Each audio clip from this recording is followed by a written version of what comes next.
What's going on, guys? This is DJ coming at you with another video. In today's video, I want to show you how to blend two images into one on Photoshop. So let's get into it. Okay, the first thing you want to do is you want to find the images you want to blend. I have these examples here of Greg Maddux and Barry Bonds, two all-time greats. And you want to put the images in the spots that you want to put them in. So for me, I started messing around with it here, and I want them both in the same image.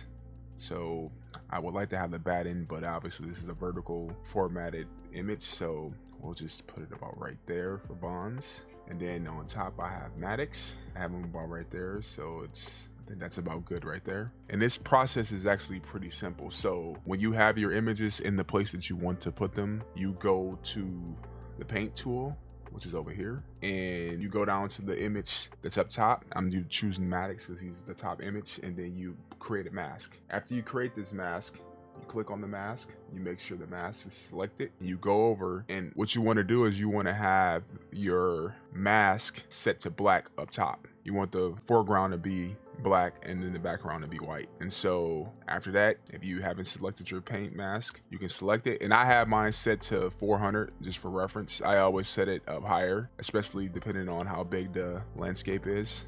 So 400, and then you just paint over it.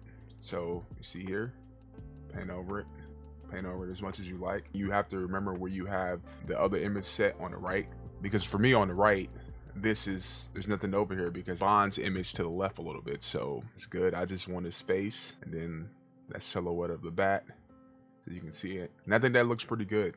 And this is the easiest way to do this. So after you do that, you save the image, and then you kind of go from there. You can get creative with it, just change things, make it look a little more detailed. You can obviously zoom in a bit if you want to, and then take the mask tool down a bit so you can get a little more detail.